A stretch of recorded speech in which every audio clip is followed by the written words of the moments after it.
Hi everyone, delonewolf here, and welcome to EVE Talk, your weekly look at the market in EVE Online. I'm a few days late, but merry belated Christmas. I hope everyone enjoys the holidays, and of course my very best wishes to all the viewers for 2015. I hope you'll stick around, and obviously this is the last EVE Talk of the year, but I'm planning to keep going in full force in 2015 as well. So let's hope that we can keep enjoying the market in EVE Online the way I've actually been able to maintain it for an entire year, so that's not bad. Let's jump right in here with all those festivities. I may need to try and focus a little bit. Let's start right off the bat with plex, and that is 50 seconds. 50. That's actually my pen that's breaking there. Very nice, I think. This is the 6-month chart, but I'm sure that you would like to see the market data. Look at that, 794, 600, so around 795 million for a plex. Not bad. Breaking 800 million. That's pretty good. Supply seems to still be decent. Look at that here, 12, 4, 7, 2, 3, 2. All of those pretty recent orders for lower and lower prices. They're being cut in decent chunks too. Here it's 800 million, 799, 795, 794, 8, 794, 6. So yeah, plexes are going down. Amazing. Is this finally really that winter expansion effect that's starting to kick in? Is supply coming back into the plex market? It would be very good news, of course. Here is the 1-month chart starting well, probably just after reaching 900, and here now below 800 million on the final data point. Not bad at all. Not bad at all. 775 for buy orders. It's been a long time since we've seen that, and of course now the question is, how long is this going to last? Will this downtrend be able to maintain itself or not? If you look at the rest of the bottom of the screen there, I think if this is a lot, if this has a lot to do with investment opportunity, there are better things to put your ISK in at the moment than plex, which seems to be going down. A lot of other stuff, even Caldari fuel blocks, have been going up for a few weeks with decent percentage points. Tritanium still going up, 630, that's a new high. Megasite doing a nice little jump there as well. So I think the investors are looking at other opportunities than plex at the moment, and that is part of why plexes are going down. Of course, the sales, you know, they have a lot to do with this as well. People are taking the chance to buy plexes for cheap from CCP, bring them to the market, providing them with a good chunk of ISK. But if I once again go for the 6-month chart, it's a serious decline from a very high top, which is very similar to what we've seen like 2 years ago, 3 years ago, 4 years ago, when it comes to plexes and a winter expansion or a winter release. So I think there is still a chance that this will actually maintain its momentum, and that plexes will actually continue to decline over the course of the rest of the year at least, and then maybe even a few months into the next year, which I think would be pretty damn good for anyone that wants to plex their accounts or wants to use plexes for like training a second character and stuff like that. The new normal is of course going to be quite a bit higher than like 500, 600, which was the bottom last time we had a serious decline after a winter expansion.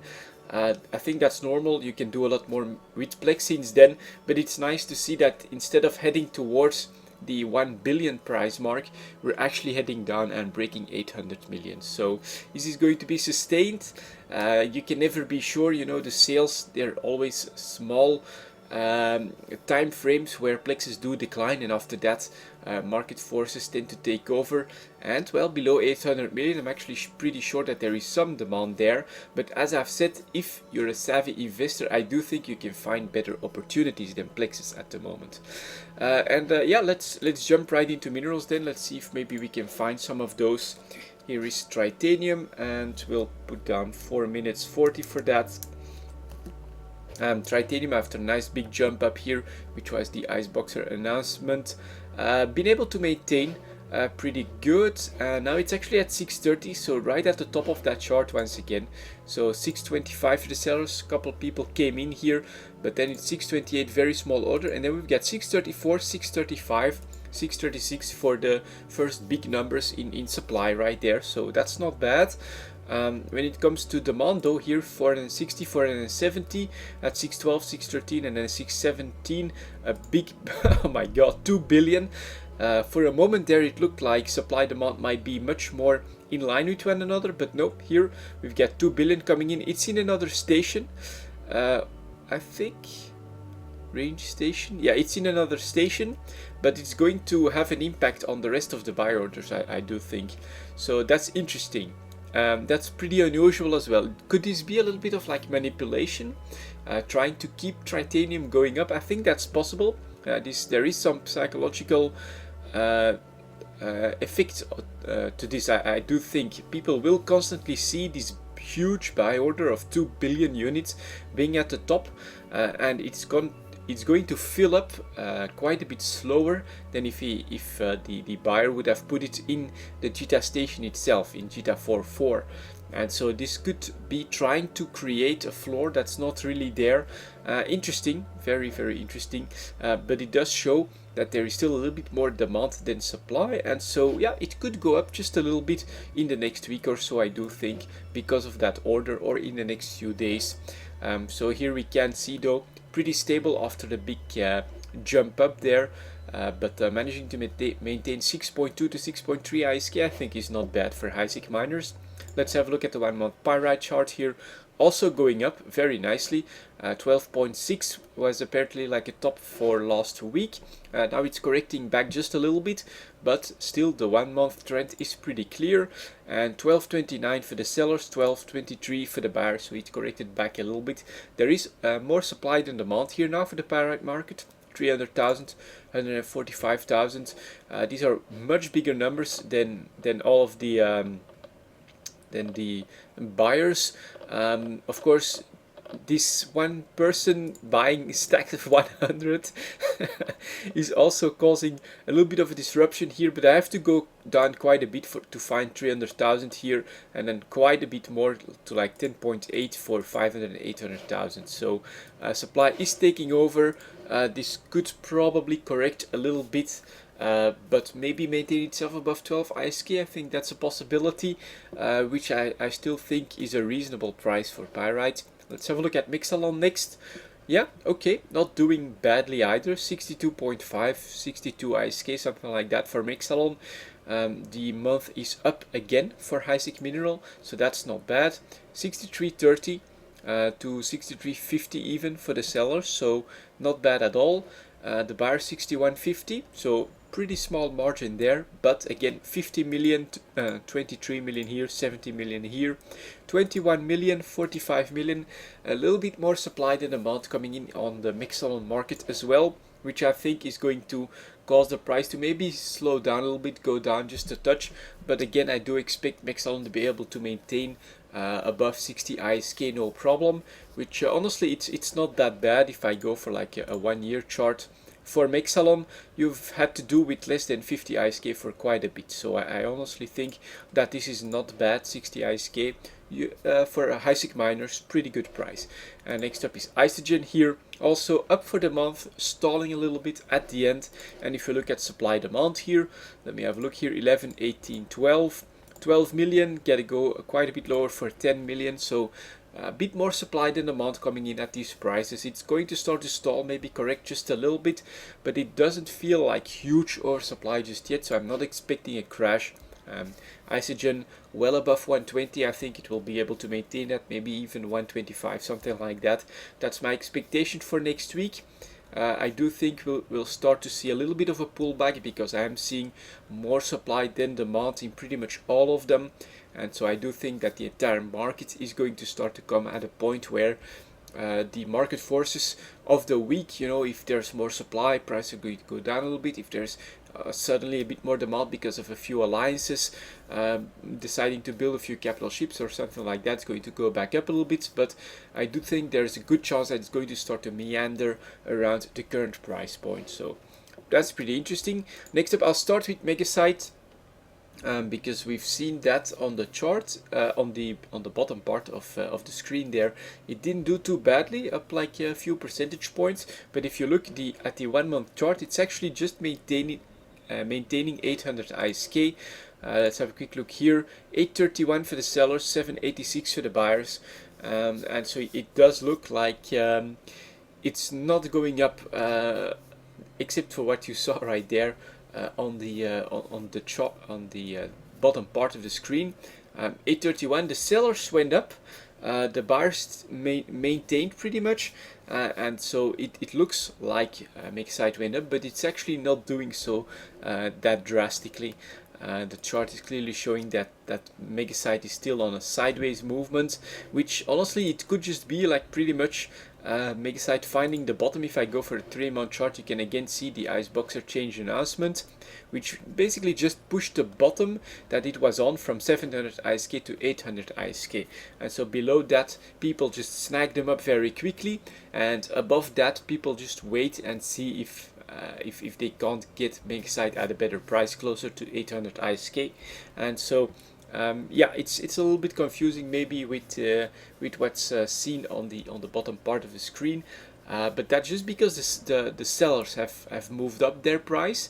But I don't think that the market is actually following. They're just saying, okay, I'll just try putting up another buy order, or I'll wait for someone to come in with a lower sell order, and so despite the fact that you're seeing up 4%, it's not actually that. It's more, yeah, it's something a little bit more tricky than that. Let's have a look at the Sideline market here. Yeah, pretty much in a similar situation. It knew a spike up at the announcement, but then it's already back down to 440. So previous bottom 420, something like that. It touched it a few times, but now 440. And yeah, still looking very, very low. Here again, I do think the margin is up a little bit, for 438 for the buyers, 453 for the sellers. So if I would have done the same analysis as in Megasite, it would have looked like Sideline went up like a few 10 ISKs, but that's not actually what happened. It's just a margin coming back to a bit of a more healthy situation. If I'm not mistaken, last week or the week before that, we had extremely low margins in these Nelsec minerals. So let's also touch on Anoxium then, 586 to 605.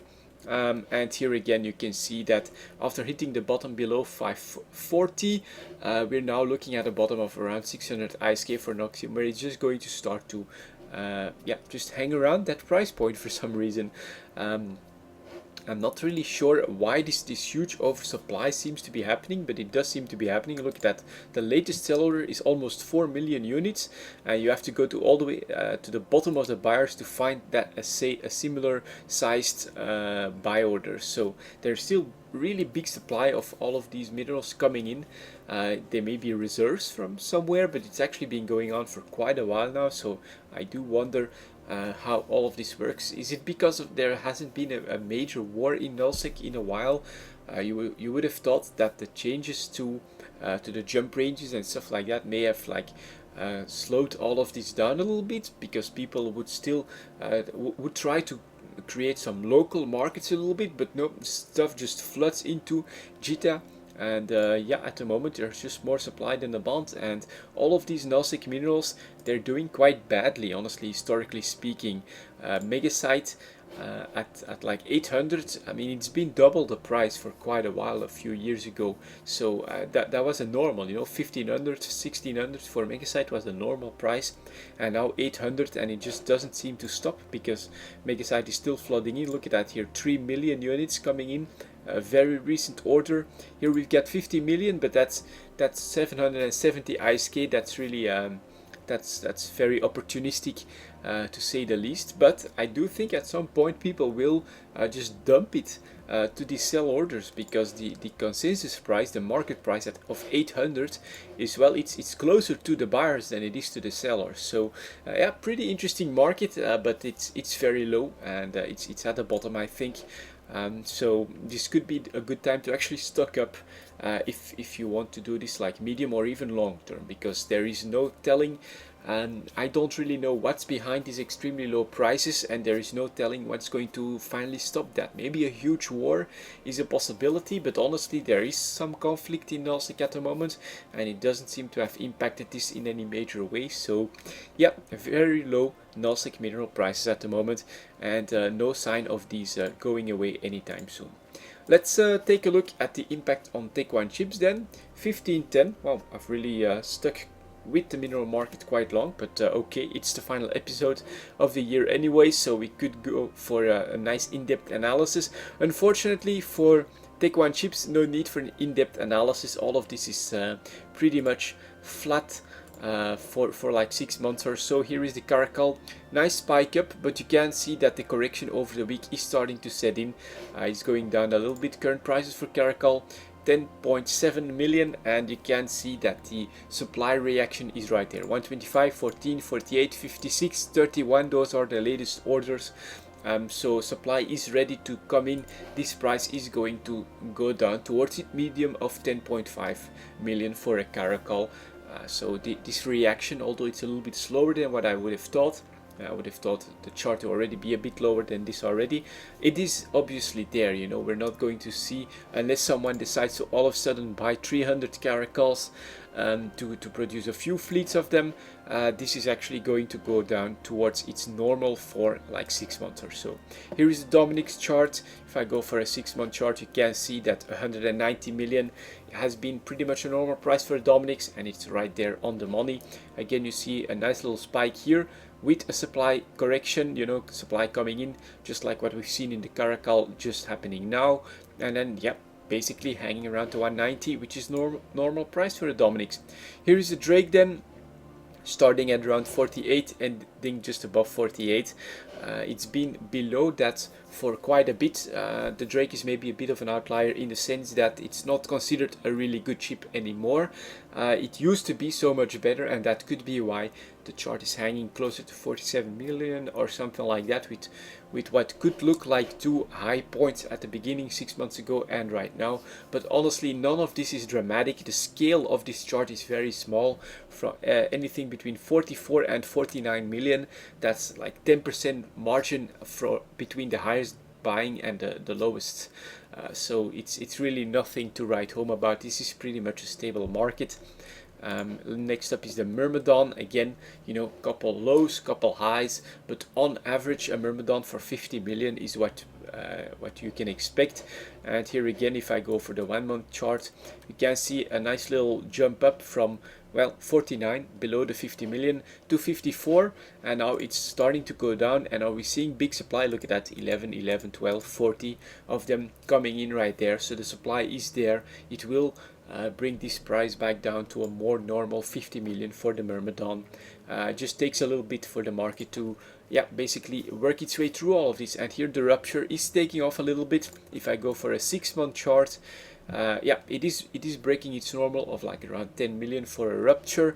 But if I go for supply demand, then, well, the reaction is already here. Look at that, that's very recent, less than 2 hours ago. 38 and 32 people noticed it's above 11 million, and they're bringing their ruptures right to the market. So this should already start to come back by next week. And here is the Talos market, bit of a personal interest, because I have a perfect Talos BPO, which I got like right at the start when Talos came out. And again here, 72 million for a Talos. Nice little spike right here, nice little correction with big supply coming in, trying to take advantage of more than 80 million for a Talos, crashing the market back down to 68 and then back up to 72, which is a normal price, where honestly for the last 6 months we've been hanging right around there. So Tech One ship market, very healthy, and able to react to people trying to either buy out the market, create big fleets, but also reacting normally with people saying, okay, you know, the Talos crashing down to 68 will slow things down a little bit, let's get the price back up to a more normal 72 million. And then just hanging around that. So very nice to see, I think, because it provides people with the necessary stability to actually, yeah, go out there and lose some cruisers, lose some battle cruisers. They know exactly what kind of ships they lose. And if the entire Tech 1 market would go way up for some reason, you know, people might think about all of that differently. So I think it's good for the game to have a very stable baseline of Tech 1 chips. Next up, Tech 2. Let's see if we can find some trade opportunities. 1945 for that one. Last week we saw a couple good ones with one of the logistics. I think here the Basilisk finally coming back down towards 170, so that's a nice little spike that we could have taken advantage of a few weeks ago. But at the moment it looks to me like it's already going back up a little bit. 175 for the sellers, 170 for the buyers. Just still a little bit too high. I would like to see Basilisk a little bit lower on the buy orders before I would invest in that. Closer to 160 I think would be good. Next up here, the Guardian, pretty low here, 135 after, well, 3 nice spikes in the last 6 months, coming off a 4th one right there exactly 6 months ago. Maybe in the buy opportunity range, I think, you know, 135 is pretty much a bottom. Buyers 133, not that many of them. I think there's opportunity right there. Next up, the Hound here. Ooh, very nice, going down towards 18 million after a nice little spike. We've known 2 other ones over the last 6 months, so it does show the opportunity. Manticore, try to sell those, but you can see from the data points that it's going back down very hard at the moment. So 22 million, 38, 27, 26. Obviously we're past the sell opportunity. Honestly, I'd be on the lookout for really low price again, breaking 20 million and maybe being able to pick that up. But yeah, the buyer is still a little bit high, so it's right in between, right after a big spike right here for the Manticore market. So you're a bit late to sell, and you would be a bit too early to buy here. Here is the Nemesis going back towards 20 million, buy orders at 19.2. That's starting to be okay, you know, 19.3, 19.4. You could probably pick up a few Nemesis for that. You've had sell opportunities as high as 28 million in the last 6 months, but 23 million, something like that, 22, 23, I think is something, if you look out for it, that's a possibility. Next up, the Nighthawk, one command ship going back up again. So I've not seen command ships be low enough to say, okay, we'll start investing in that again. And Nighthawk taking off again but it's from 265 to 275. Percentage wise, that's still too low, too slow. I'm not liking the command ship market at the moment, which has been really, really good 1 and 2 years ago. Next up, the Oneros, a little bit too close to its average of 160. Buyers are at 157, but I'd say maybe wait a little bit lower. You know, as you can see right there, below 150 was a trigger, below 150 was a trigger. Be careful right there. Next up, the Purifier coming off of a high here as well. You're probably late for the sell again, which was last week, and too early for a buying opportunity. But you know, we've had 2 stealth bombers where last week you really could have made your move if you had bought some at very low prices. And then finally here, the Scimitar. That's a lot more interesting. Lowest price point in 6 months, 137 to the buyers, 140 for the sellers. If you can pick them up at these buy orders close to 137, I think you're doing very good business on the Scimitars. This is very interesting because it's extremely low right here. Look at those spikes in the last 6 months. Opportunity at 107, opportunity at 175, opportunity at 160, and now you can buy them close to 137. I think that this Scimitar chart right there, it breeds opportunity, honestly. Pretty interesting. Next up, the Tech 3 markets, 2340. For that, we'll start right away with the Confessor. I think a lot of people will be interested in that chart going below 0.1 billion. So 91 million for the sellers, pretty good. 81 million for the buyers. We are very quickly coming towards normal Confessor prices. This is affordable for a Tech 3 destroyer. I think you can afford to lose that. You know, it's less than 100 million, and it's going to go down even further. I think normal production costs were averaged at like 56 to 60 million, something like that. So it's still going to go down. But yeah, the people that sold the very first ones, of course, were very lucky. But as expected for the Tech 3 ships, production lines are ready and the confessor is going to find its normal price very soon, I think. Just a few weeks into the new year, and I actually think we'll start to hit normal prices for the confessor. In fact, the buy orders are competing pretty hard above 80 million still. And so it could actually be that the normal price for a while will be 80 million, which I think is still a pretty decent margin on the confessor. Next up, the Legion. Well, that's empty once again. 219 is that one still going up for the Legion right there. Although the numbers here are not bad, 8 and 7.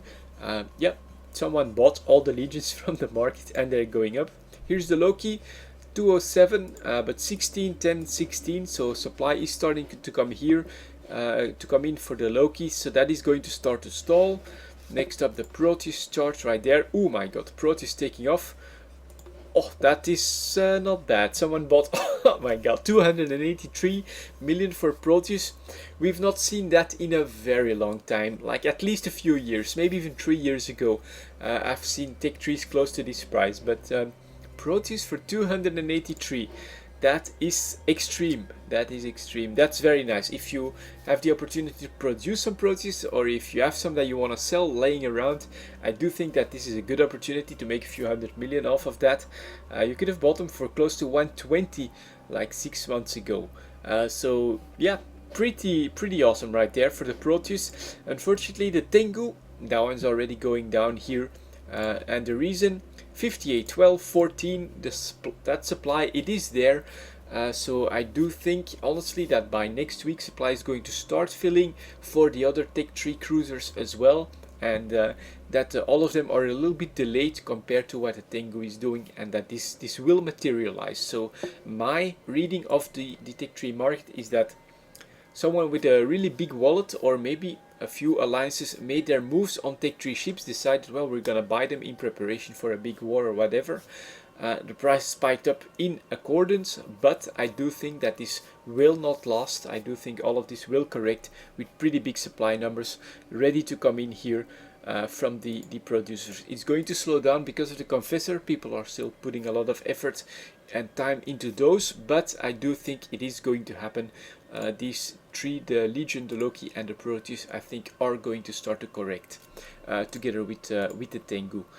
So yeah, pretty interesting Tech 3 market, man. That Proteus one really caught me off guard there.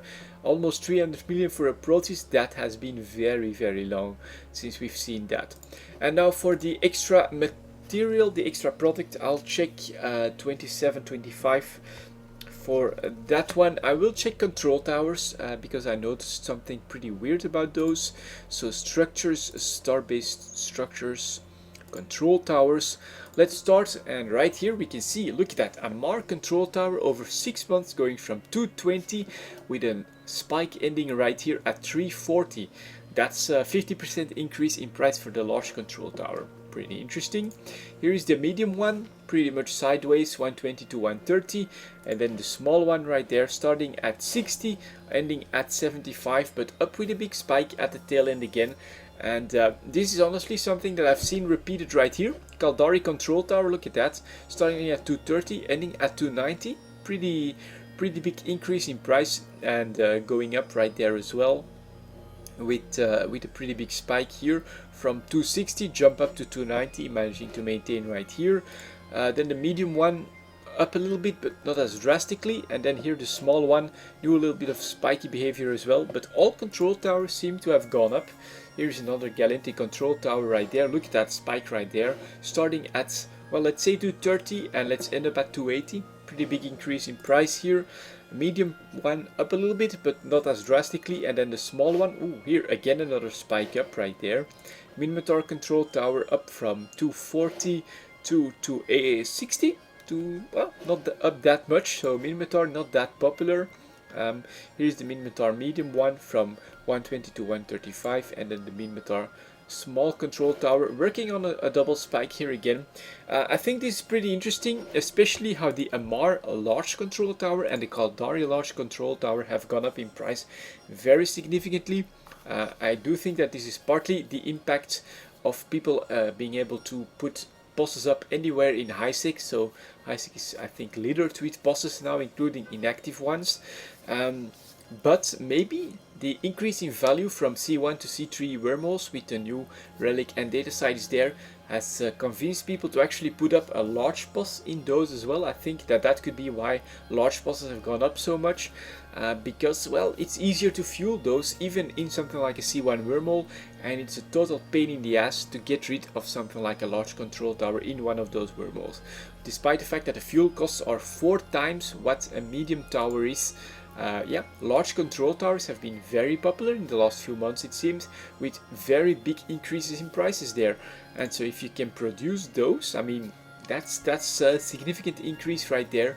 Have the costs gone up? That's a possibility as well, but I can't really remember something like that. So yeah, Kaldari control tower, Amar control tower, the large ones, up quite a lot. Look at this Amar one, 220 to 340.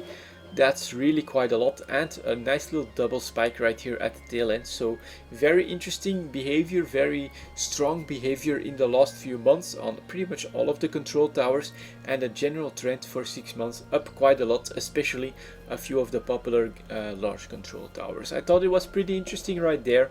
Maybe an opportunity for people that want to get into industry and don't really know what to make. Well, have a look at control towers. If you can figure all of that out, I think you will find that some of them will have a decent margin, I think.